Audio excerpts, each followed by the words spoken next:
Good morning to all of you. I, Dr. Indrani Bhattacharya, welcome Dr. Sneha Trivedi ma'am on behalf of Life Sciences, Parul Institute of Applied Sciences, Parul University.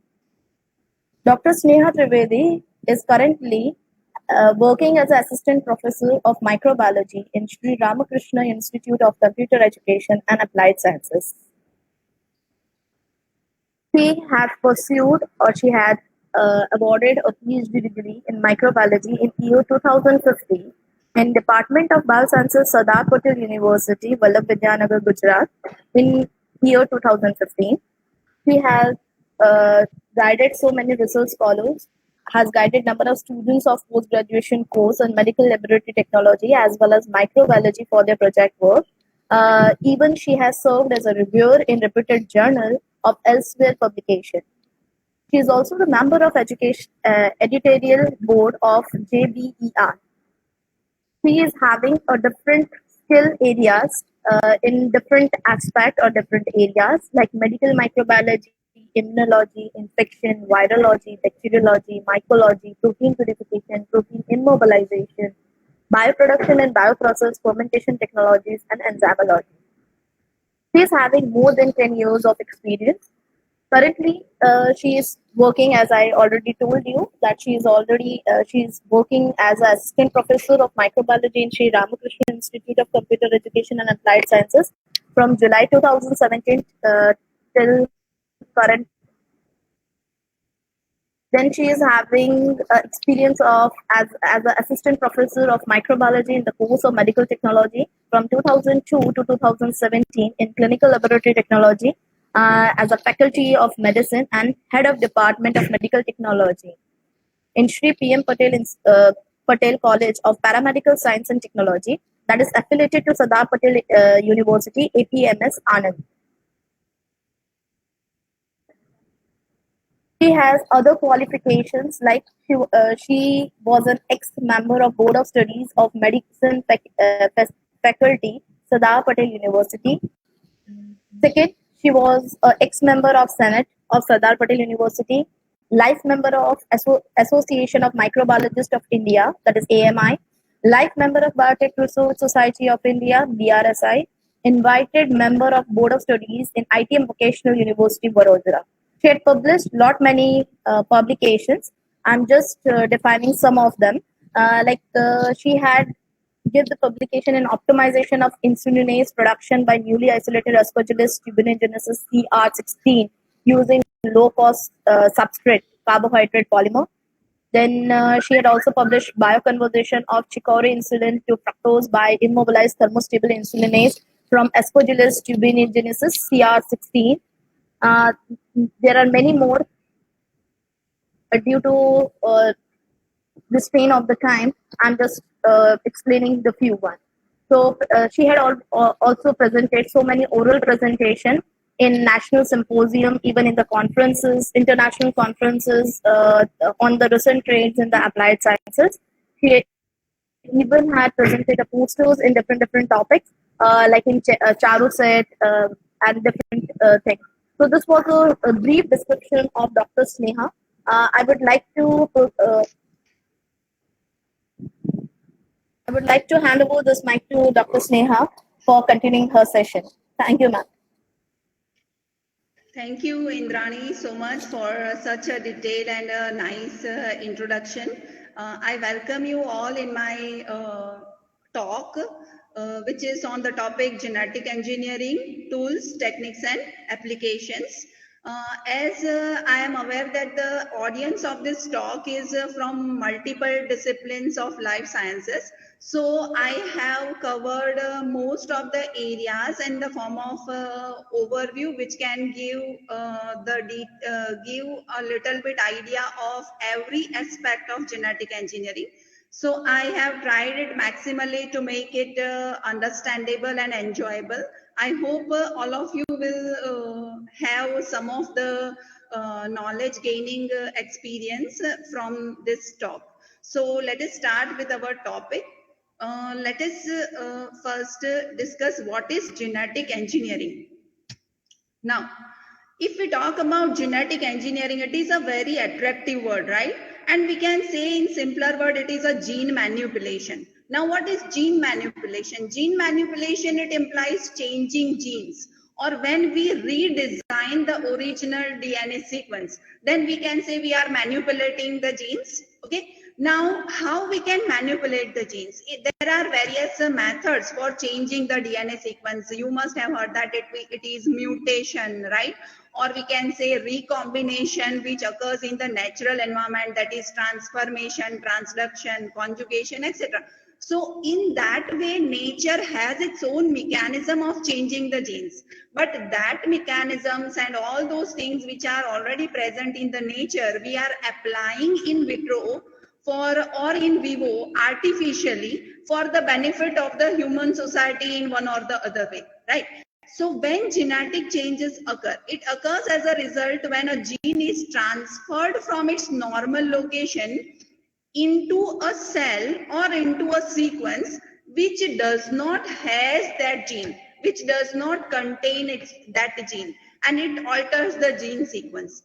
Now these altered gene can be transferred into new cell type which is not containing originally that gene, and if that gene is successfully expressed in the new cell type, then that organism or that cell will gain a new character from that newly entered gene.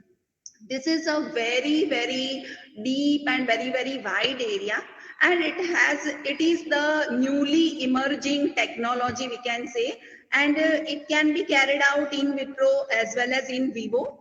In vitro techniques, however, has broader applications and broader, what we can say, easier to handle compared to in vivo, which actually handles the living organisms, right? So that is something introductory about genetic engineering. Now, this is the overall process of genetic engineering. Let us say if you can understand this diagram, then you can understand the whole process. Let us say that is okay. Yes. So this is the cell DNA which is having the gene of interest which we want to transfer, or the piece of DNA which we want to transfer. So what we will do, we will isolate the DNA from the targeted cell. First DNA isolation is carried out. Then the gene is separated. How it is separated, that I will discuss later on. The gene of our interest, it is separated with respective different tools which we will be discussing further.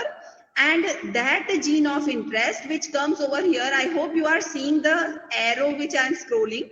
That gene of interest, we will club it or we will add it in a suitable vector, or we can say suitable other DNA molecule, that is known as plasmid. Okay, so we will take suitable plasmid and we will add the gene of interest in that plasmid. So now the original sequence of the plasmid has been altered, and this is known as recombinant DNA. When we join two different DNA strands, it is known as recombinant DNA. Okay, so now this plasmid which is having our gene of interest, that is added into the host cell. Ligase here will join these two cut ends. DNA ligase will join the two cut ends, and this recombinant plasmid, we will be adding in the host cell, suitable host cell, and that host cell will allow the expression of the gene of interest along with the plasmid. Okay, and when these bacteria in which there is our recombinant plasmid, it will divide into further, when it will carry out reproduction, or it will reproduce by binary fission or whatever the method is, then that clone cell will all have, you can see in this diagram, in this picture, that all these cells, daughter cells, are having recombinant plasmid. So our cloned gene of interest, which we have added in the plasmid, now we can have in multiple copies in all the organisms, and these bacterial cells will express the gene of interest which we have added in them. Okay, so that is the overall process, and it has variety of applications, variety of techniques, variety of customized ways to perform all these things. Okay, so what are the tools which are required for altering the DNA? To change the DNA sequence, the tools which are required are this. First, as we discussed earlier, we will require a target DNA, that whether we want a human genome, or we want animal gene, or we want a plant gene, or a bacterial gene. Okay, when we will discuss the applications, you will come to know that even bacterial gene are transferred into other organisms. So what is our target DNA? That is required the first, which we want to transfer into other host cell. Then we will be requiring lot of enzymes which are known as DNA modifying enzymes. Okay, now the most important enzyme in this are restriction endonucleases.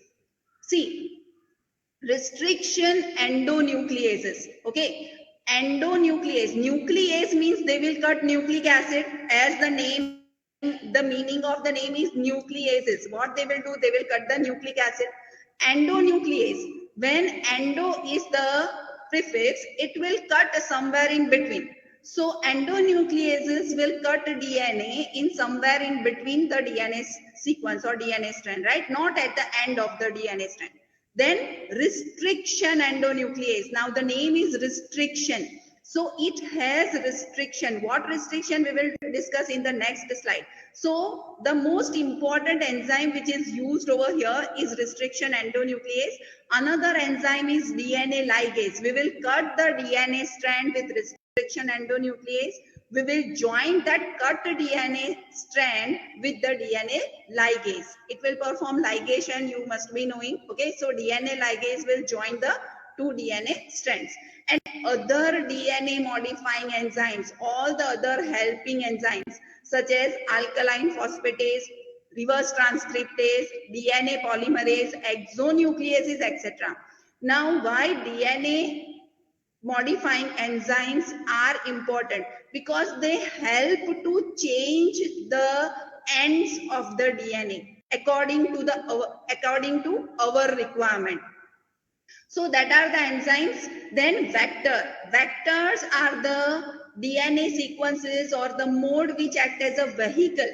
Okay, what vector will do? It will take our target DNA and it will move it to the host cell. It will help us to move into the host cell.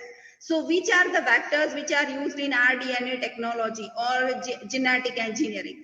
That are plasmid vectors.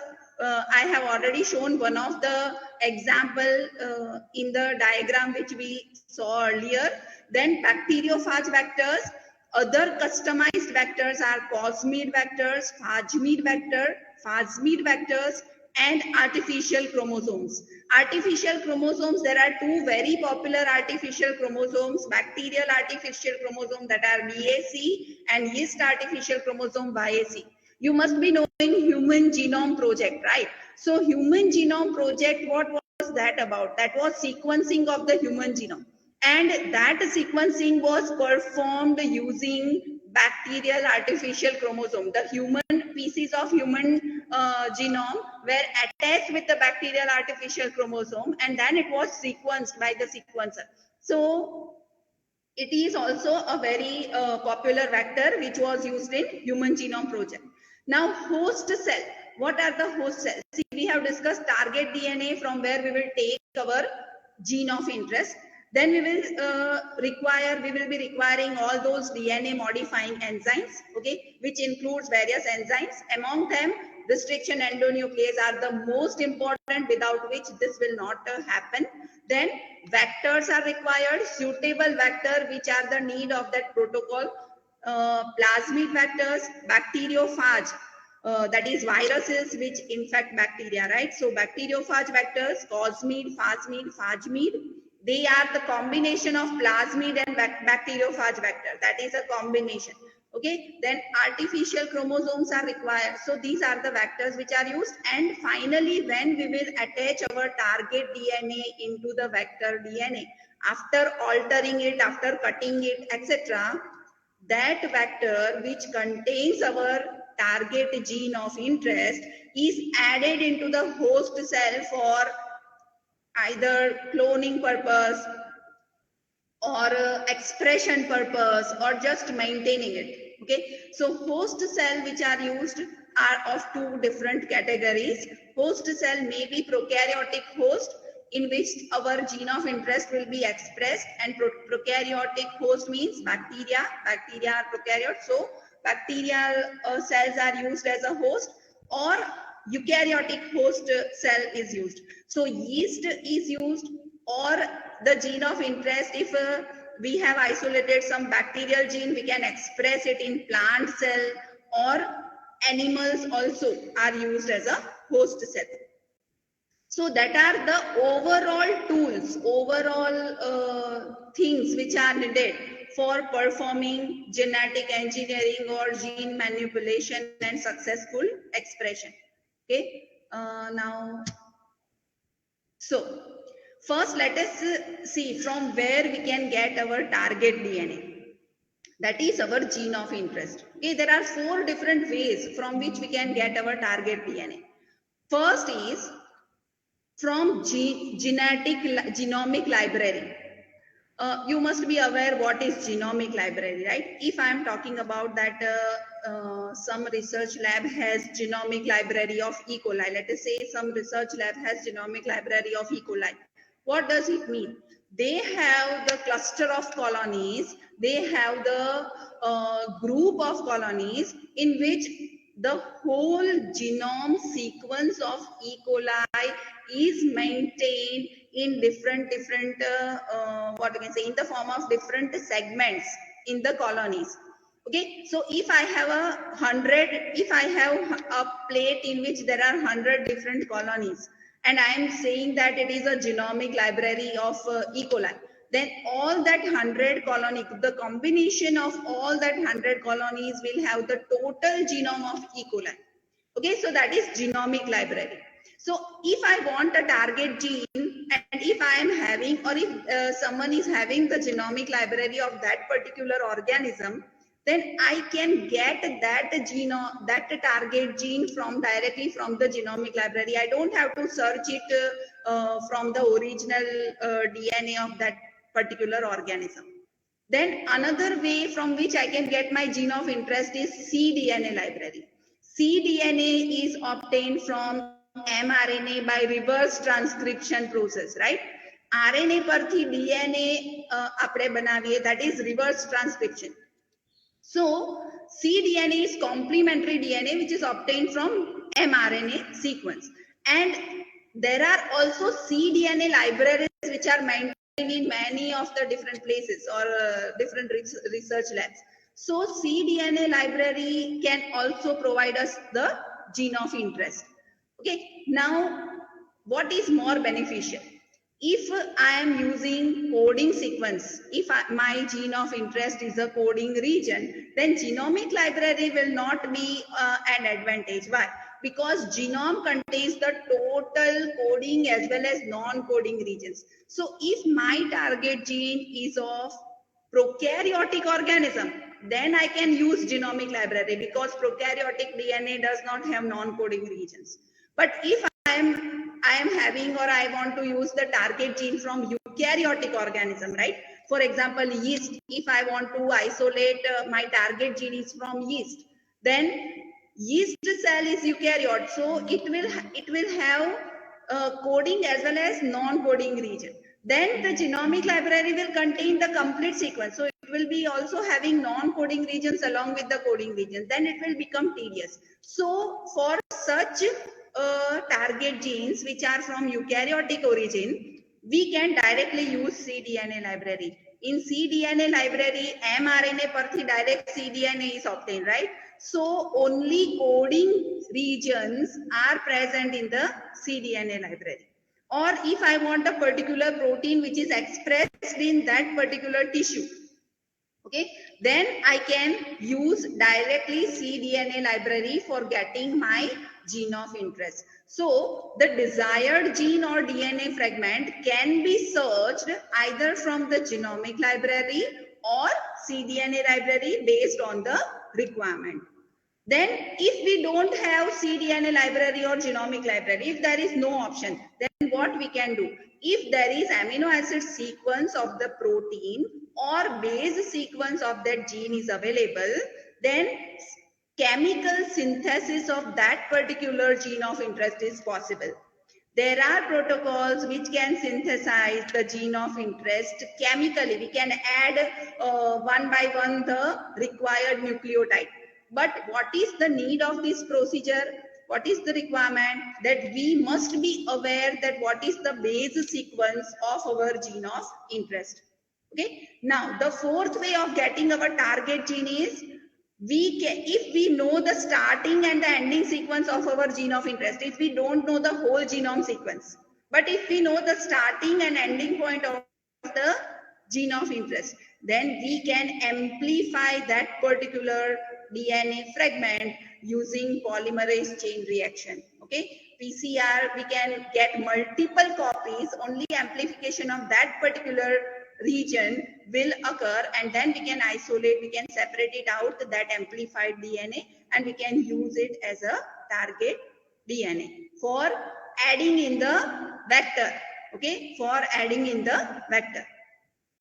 So that is how we can obtain, these are the sources or places from where we can obtain the target DNA. Now let us discuss the most important enzymes which are used in this technology, that is restriction endonuclease. I already told you what are endonucleases. They are the enzymes that produces internal cuts or cleavage in the DNA. So inside the DNA, they are producing the cuts. Now, there are many different types of endonucleases, right? Some endonuclease can make a cut or a nick in DNA that will cut only one strand. For example, S1 nuclease. If I want to cut only one strand, I can use S1 nuclease, okay? Or there are many endonucleases which can cut both the strands of DNA, okay? They will cut both the strands, but at random site from anywhere. For example, DNA is one from cow pancreas. So there are a lot of other examples also of such endonucleases which will cut inside the DNA strand somewhere in between, but randomly. But we cannot cut random DNAs from anywhere for getting our gene of interest, right? We want to get our gene of interest, so we have to cut precisely at a specific point where the gene of interest is present. So we have to use restriction endonuclease. Now, restriction endonuclease, they are a type of endonuclease that cleave DNA only within or near the sites of specific base sequence. They will not cut at random site like this cow pancreas DNA is one. Okay, they will cut precisely only at the recognition sequence or a specific sequence, base sequence. એટલે જે જગ્યા પર એ base sequence હશે, they will be cutting the DNA only at that particular base sequence.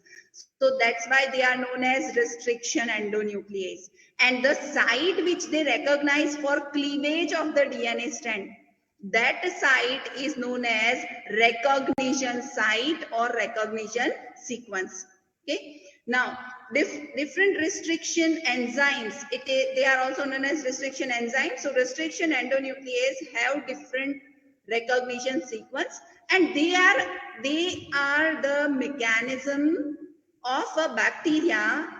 They are produced by bacterial cells, they are obtained from bacterial cells, and they have the mechanism to produce this restriction endonuclease to protect themselves from the attack of the foreign DNA. Okay, but as the researchers studied that such enzymes are present, they utilize those enzymes for genetic engineering. Bacteria are producing it in a normal way. There are different organisms which produce different types of restriction enzymes, and they produce these enzymes as a part of their protecting mechanism from the foreign DNA. But researchers have recognized the potentiality of this, and they are using it for genetic engineering. Okay. Now by 2000, the studies suggest that more than 1200 different recognition enzymes or restriction enzymes along with the recognition sites have been characterized.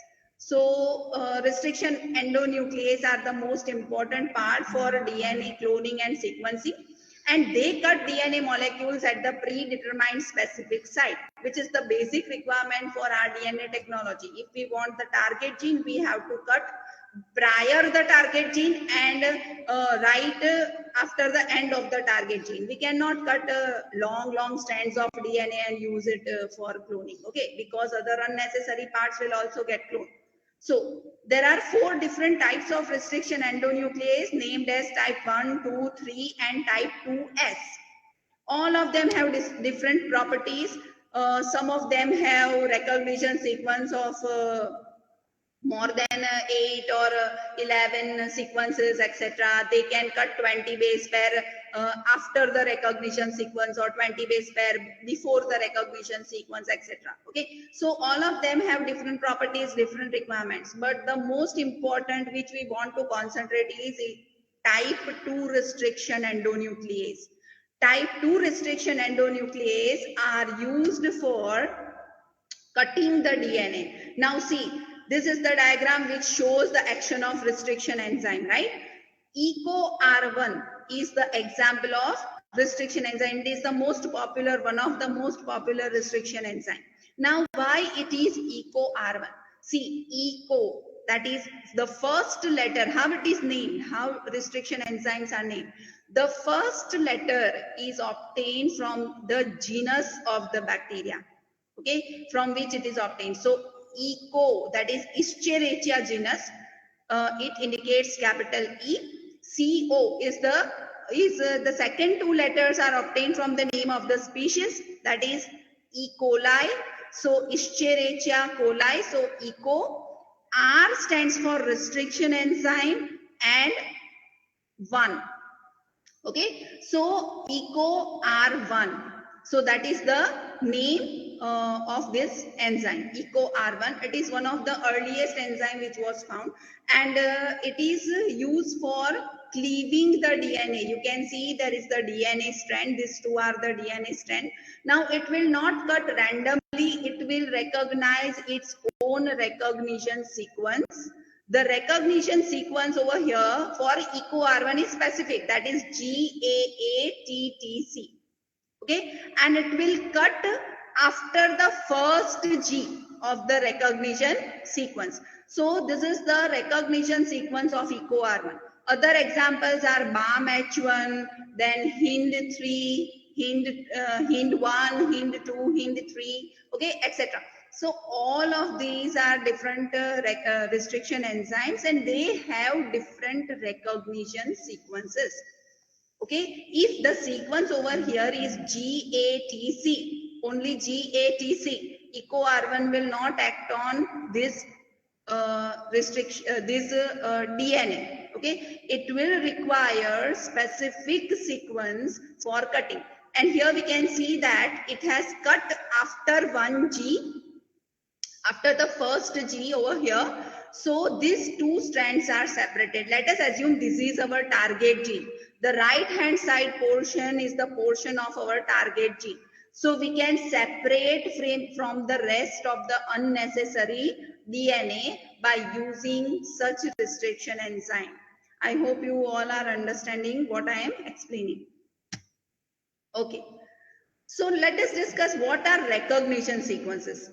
Type 2 restriction endonuclease, they precisely cut after or within the recognition sequence, just after the recognition sequence or within the recognition sequence. એટલે સૌથી સારું precision cutting નું કયા restriction endonuclease provide us?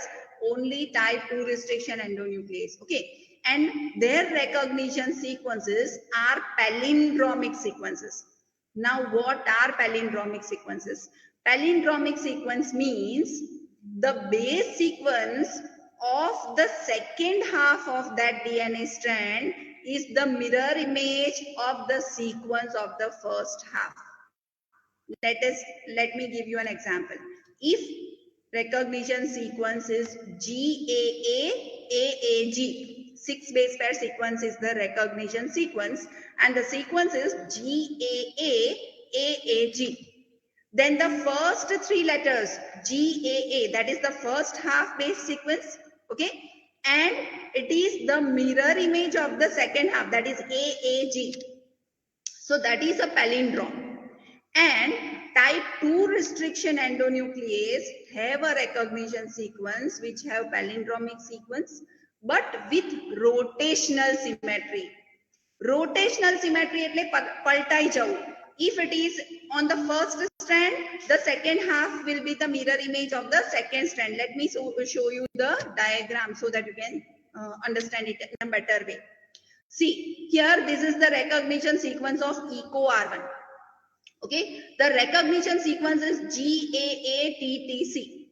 So the first half of the recognition sequence is the mirror image of the second half of the recognition sequence on the complementary strand.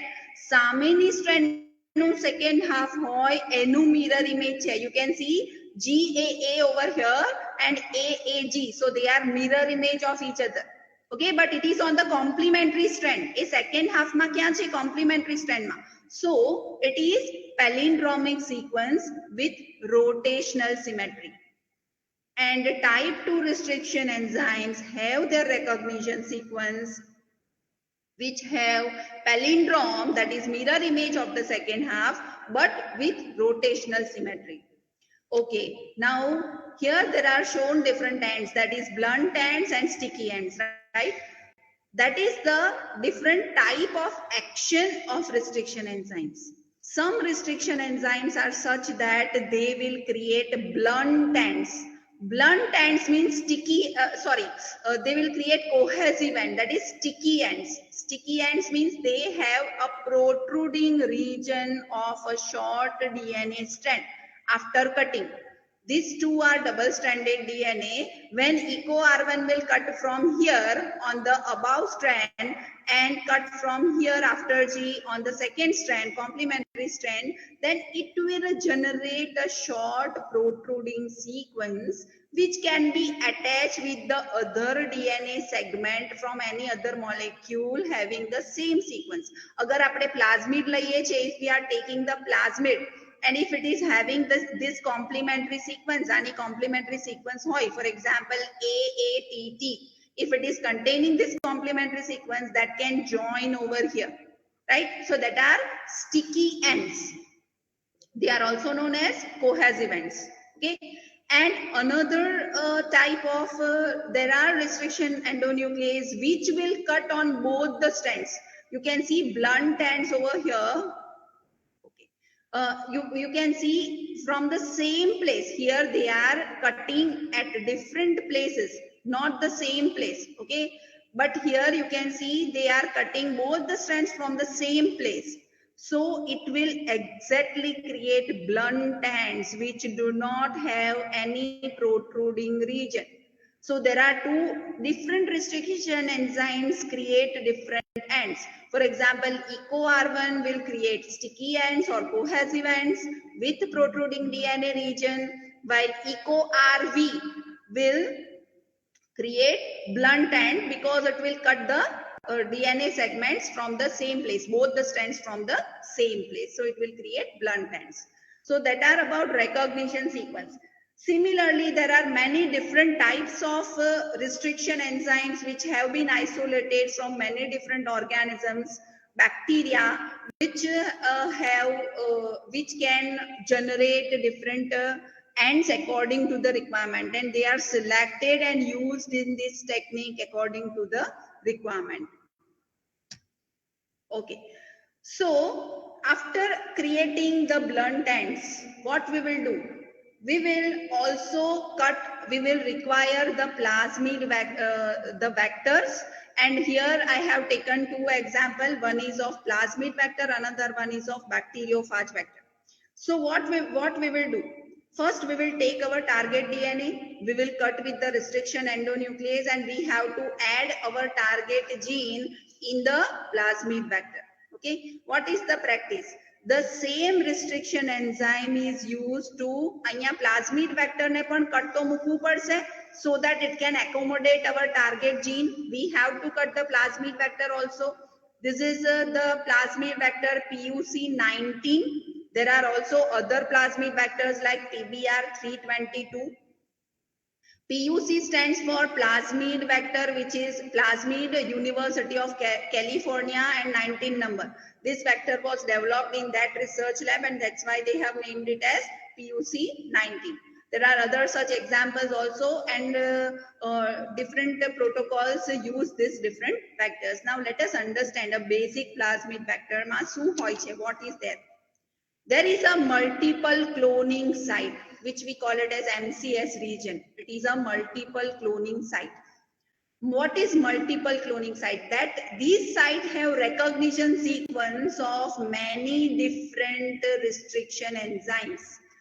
Aya EcoR1 ni पण site it contains the recognition site of EcoR1. It also contains recognition site of HIND3. It may contain other recognition sites also. So that is multiple cloning site, where we can cut the DNA, plasmid DNA, and we can add our gene of interest. Okay, we will cut from here, and from here we will add our gene of interest, which we have cut with the same enzyme EcoR1. Then there are marker genes, which will indicate that this plasmid is, whether this recombination has occurred or plasmid is present or absent in any of the cells. So there are marker genes. Over here in PUC19, you can see ampicillin resistant gene, AMP resistant, right? This is one marker gene. It is also known as selectable marker. And another one is LAC-Z area, LAC-Z and LAC-I. So these two are also involved in selection of the cloned DNA fragments or cloned plasmid. Okay, how we will discuss it later. Then there is origin of replication. Origin of replication, because plasmid, we know that it is a self-replicating extra chromosomal DNA. So it has replicate itself when it will go into the host cell for going further into the daughter cells of that particular organism. Okay, and there is a promoter region which will help in the expression of this gene, which we have added over here. Okay, LAC-Z and any agar promoter, it will help in expression of all those genes along with our target DNA. So that is about plasmid vector. Let us see another type of vector, that is bacteriophage vector. You all must be aware what are bacteriophages. They are viruses which will infect bacterial cells, right? So what people have done, they have taken a bacteriophage vector, let us say lambdaphage. Lambdaphage एक type of bacteriophage है. They have taken the DNA of lambdaphage, which here it is labeled as vector DNA, and they have cut the unnecessary portion. Vector lambdaphage no DNA કેવું હોય? It is very long. Okay, so you can see here the picture of this phage, T-phage type no structure है. So they have cut the unwanted portion of this DNA. With the restriction endonuclease, they have removed this unwanted portion, internal fragments. Okay, and what they have done, they have taken the gene of interest, genomic DNA, and they have added over here in this, in place of this unwanted region, right? They have taken left arm and right arm, and they have added here in between the target gene. Okay, so what lambdaphage will do during the head packaging? Lambdaphage શું કરશે અથવા bacteriophage શું કરશે? When the head packaging will occur, it will be having the gene of interest. You can see over here there is a black region in every phage head. So that is the gene of interest, which is in all the lambdaphages, okay, or bacteriophages, let us say. And when these bacteriophages will infect the host cell, E. coli cells, okay, for example, then it will having multiple, these are the plaques, je Petri plate ma bataya che, these regions are plaques. So the plaques in which there are bacteriophages, all of them will be having the genomic DNA fragment. Plasmid will replicate and it will remain present in the host cell. So colonies na form ma plasmid vector hase in the host cell. Okay, but bacteriophage, which is having our gene of interest, it will be present in the plaques, not colonies. Okay, I hope you are aware what are plaques. So now, up till now what we have discussed, we have taken our gene of interest, we have cut from the respective source, either from cDNA library or genomic library, or we have amplified it by PCR, or we have obtained it from amino acid sequence, we have synthesized it, right? Then we have modified or we have cut that gene with restriction and endonuclease. We have also cut our vector, either plasmid or bacteriophage, with the same restriction endonuclease. So same sticky ends are generated on both the strand. Eco R1 अगर use कर्યું છે तो GAA-TTC ज cut करશે. So the sticky ends will be generated, will be the same either on the vector also and the genomic DNA also. Then we will join these two. We will join vector and our gene of interest. So that will form a recombinant DNA. And from that recombinant DNA, that recombinant DNA vector or a bacteriophage, we have added it in the suitable host cell. Agar if we are using plasmid as a vector, transformation will be performed. Okay, plasmid, if we are using plasmid as a vector, transformation is performed to allow that plasmid to enter inside the host cell. If we are using bacteriophage as a vector, transduction is performed so that bacteriophage DNA, which is having our gene of interest, will enter into the host cell, and then it will perform lytic cycle, and it will multiple copies of the DNA will be formed and plaques will be formed after lysis of the host cell, right? So je koi bhi jagah hai, let us assume we are using plasmid vector. Then how we can find? There are a lot of number of colonies. After transformation, we will grow that, and there will be different colonies. Then how to find where, in which colonies our gene of interest is there? Okay, so that is done by different methods. So identification of successfully cloned gene can be done using various approaches. That depends on the selectable marker which are used in the vector. In vector, which we have discussed, there were two selectable markers, right? One was ampicillin resistance and one was of LAC-Z. Okay, so that two are selectable markers in are for selection of our cloned plasmid or recombinant plasmid. So which are the characteristics which can be used? That is loss of antibiotic resistance capacity, or loss of beta galactosidase action. Lac operon, you must be aware with the term lactose operon, lac operon. Okay, lac operon code for the gene which utilize lactose sugar. So the gene is beta galactosidase, the enzyme is beta galactosidase. Okay, so this is also known as blue and white screening. Now let us see how it happens. See, here we have taken a plasmid vector. Okay, then we have added our foreign DNA in MCS region. This is the ampicillin resistant region. This is the MCS and multiple cloning site. So we will add our foreign DNA in the multiple cloning site. You can see this. Okay, what will happen? What will happen? If our target gene has entered the correct site, we will take the competent E coli cells, competent E. coli cell, which will perform transformation. We will perform transformation. The plasmid will enter inside this E. coli cell. There are three possibilities. What are the three possibilities? Our target gene has entered in the correct area which was pre-decided, that is multiple cloning site. And multiple cloning site is inside the LAC-Z region. So it will cause insertional inactivation of LAC-Z. LAC-Z ma when our gene of interest will enter, it will inactivate the LAC-Z gene. And sequence badlai jase, LAC-Z gene will become inactivated.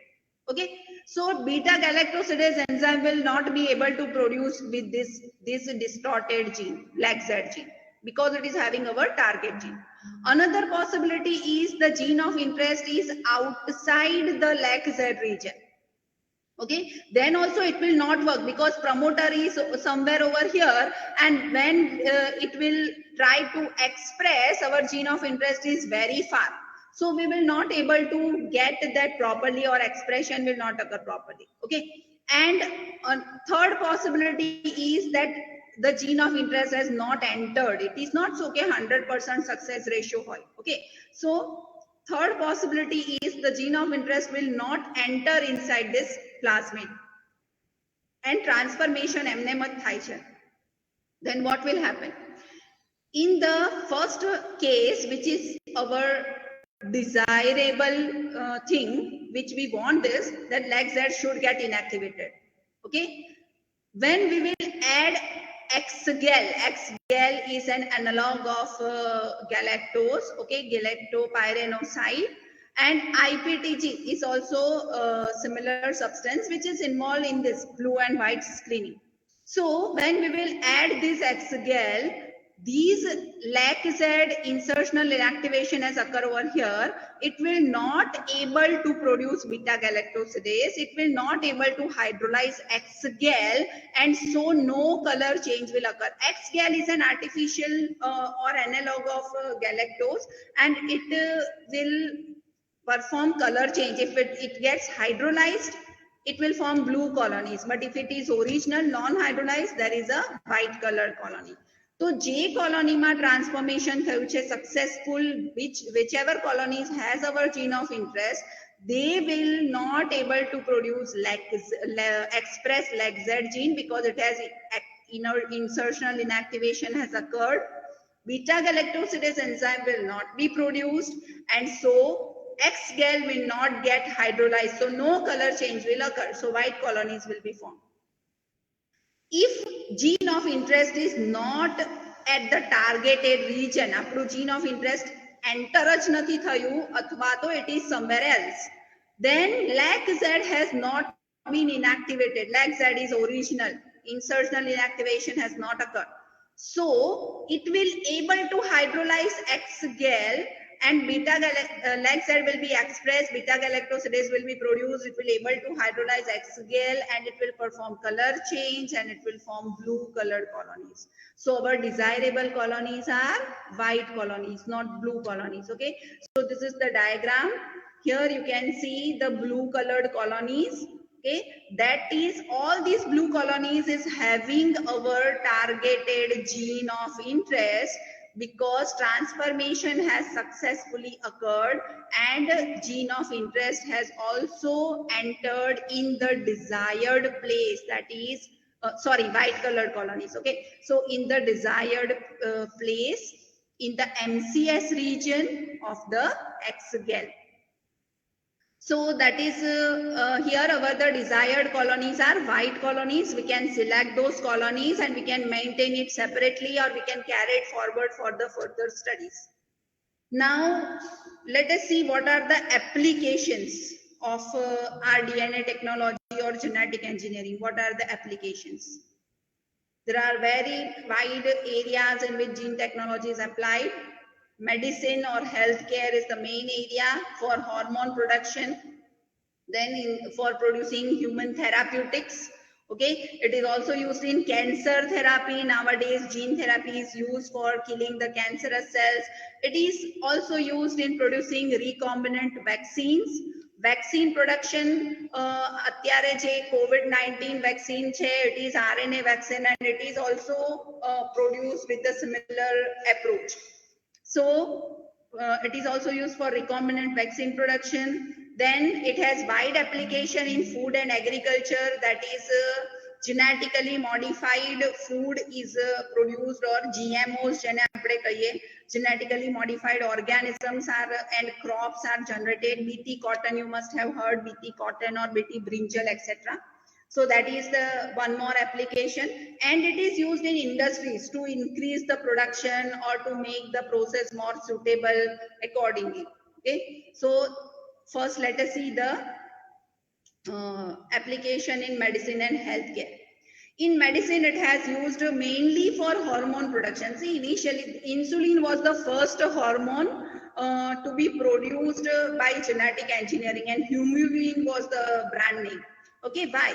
Because insulin was previously obtained from bovine origin or pig pancreas. ત્યાંથી insulin મળતું હતું. And it was very costly, availability was also very less, etc.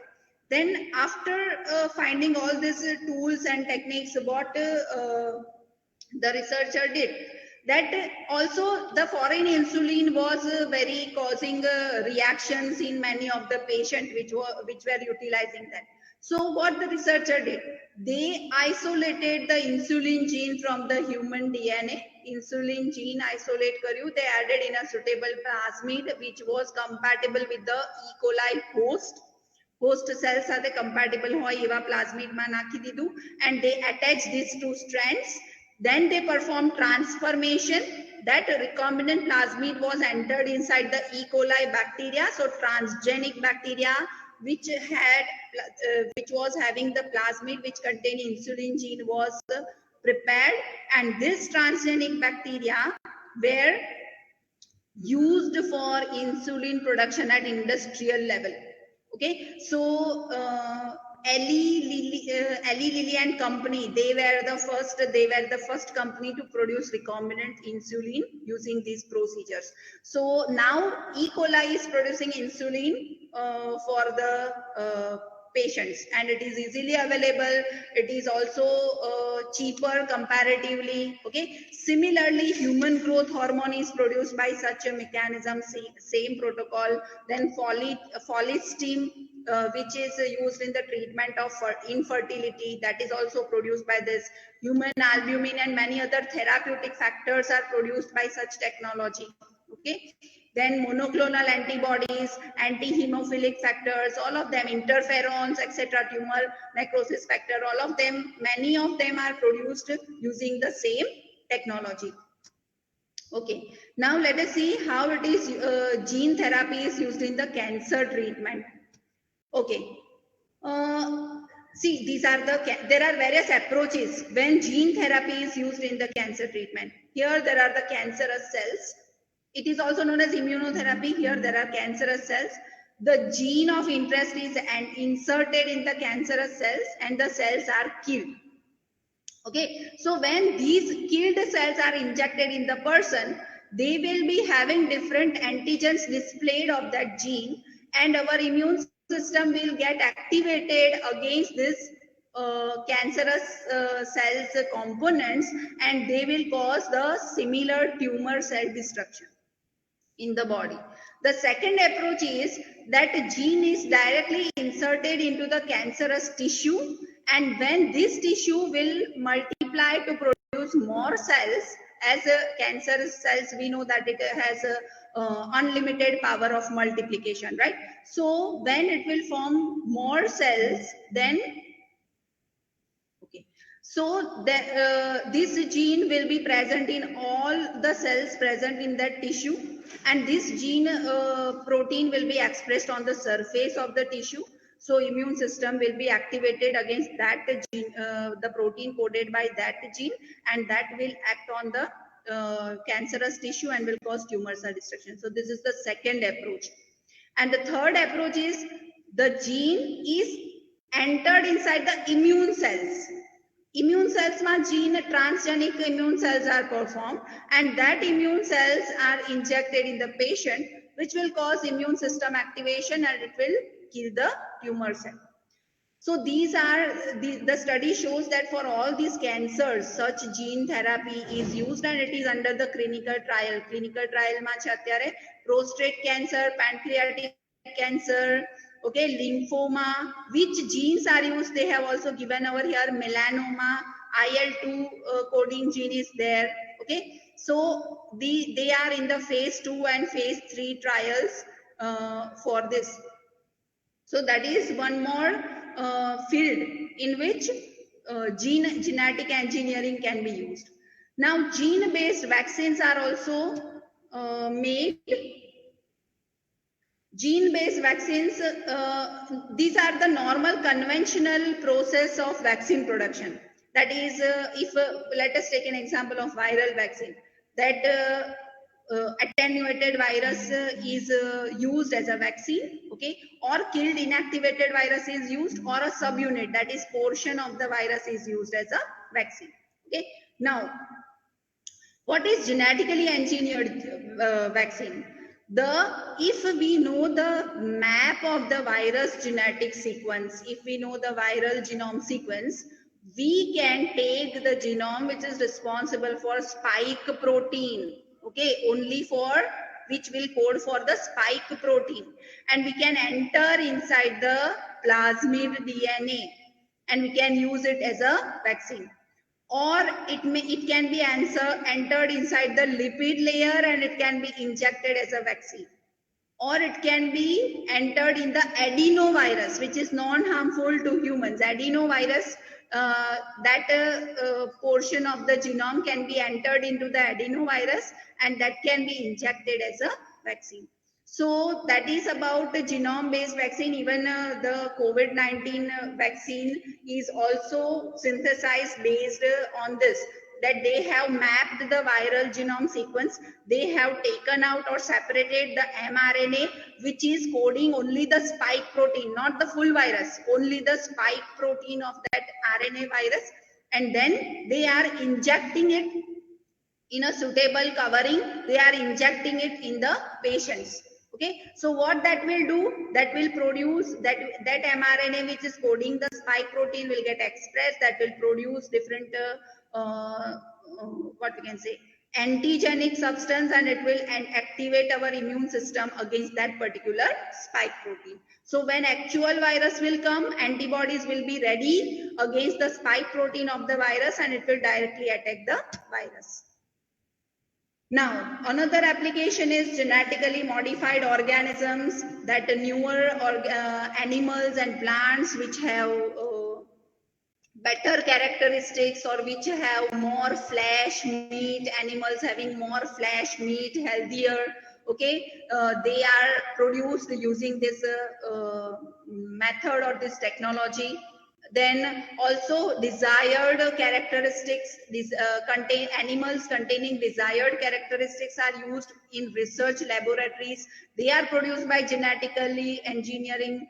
Then endangered animals can be again cloned with this technique. Okay, so it is also helpful in wildlife management to preserve the biodiversity of the earth, that endangered species can be cloned and it can be formed again, or it can be produced again. Then a large sector is involving genetically modified crops. So it has a vast application in agricultural biotechnology, we can say. Transgenic crops with desired traits. Now, which desired traits are added in these plants? Insect resistance, the genes. Bt cotton, what is Bt cotton? It is having Bacillus thuringiensis gene inside it. Okay, or Bt brinjal, it is having Bacillus thuringiensis gene, which will kill the insect which will feed on that plant. Okay, so it has having insect resistance power. Then there are certain genes added which have herbicide tolerance. Then disease resistance power, plants are developed which shows more disease resistance power. Then antibiotic stress resistance, that they can grow in less water or in dry soil or salinity, etc. So abiotic stress resistance plants can be developed. And the plants which have less water requirement, etc., they can increase the yield. Or there are plants which have been developed which has inbuilt nutrients, more amount of nutrients in them. Okay, we will see the example. See, these are the GMO, genetically modified organisms, that is plants. Golden rice are developed by this technique which has higher amount of beta carotene. You can see here there is a golden rice and this is the normal white rice, right? So it has more amount of beta carotene. Then tomatoes, disease resistant tomatoes. Then BT corn, it is also having resistance towards insects. Insects cannot eat. You can see the normal corn is eaten by insects. Then salmons have been developed. Salmons with modified growth hormone. You can see the size of this salmon. The original normal salmon fish is very small, while the genetically modified salmon is a very large fish. Then animals are developed which will grow in dark, glow in dark. Okay, so that is a novel feature, but it has no practical purpose. This glowing is having no practical purpose. So that is another application. Now, the most important topic of debate, that is whether GMOs are good or bad. There is always an argument going on, and many of the, for example, European Food and Drug Department has what can say, blocked the use of many of the GMOs, okay, because they have potential harms, because they are causing adverse effect. They are causing also allergies. Okay, so also when they will be present in vegetables or fruits or food which we are using, then they are causing allergy of extra proteins which are present in that. Also, they are developing antibiotic resistance because plasmid are used, which is having antibiotic resistant gene. That plasmid, if is present in that plant or food material, that food is eaten by the humans, then it will also come in the humans. So antibiotic resistance will occur in the humans. So it will not, what can say, when we will take antibiotic, then it will not be effective because we already have antibiotic resistance, right? So bacteria ને kill નહીં કરી શકે જ્યારે આપણે antibiotic લઈશું ત્યારે. So that is also a harmful effect. Then there is a chance that genes may transfer in the wild or weedy relatives of that particular plant around which they are growing, and they can also change the wild plants growing around each other. Then herbicides using patterns can also be changed.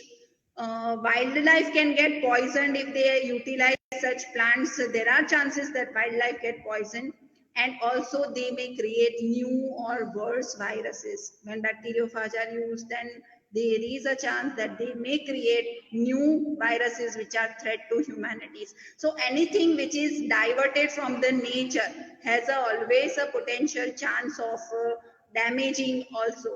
So it has both its pros and cons. So here I conclude my talk. Thank you very much for patiently hearing. I hope you have gained a lot of information from this. Thank you. Thank you so much, Dr. Sneha, for such an informative talk. I think everyone got benefited from such a topic because this topic is a very common topic for all the semesters and for all the disciplines, basically for biotech, microbiology, biochemistry, and all the disciplines. So I hope all got the informative thing from this session. Thank you so much from on the behalf of Parul University. Thank you, ma'am. Thank you, Indrani. Thank you so much. If anyone is having any kind of query, you can ask.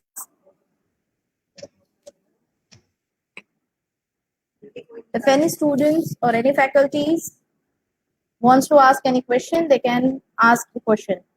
She is here, she can able to give the answers.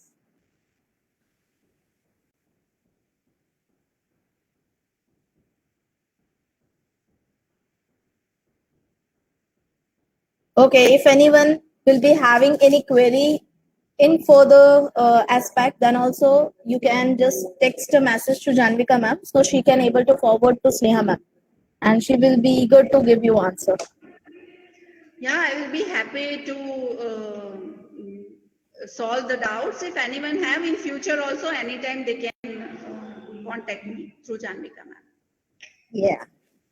Okay, thank you ma'am. Thank you. We are concluding over here. Yeah, thank you, Indrani. Thank you, Parul University, for giving me such a nice opportunity. Thank you so much.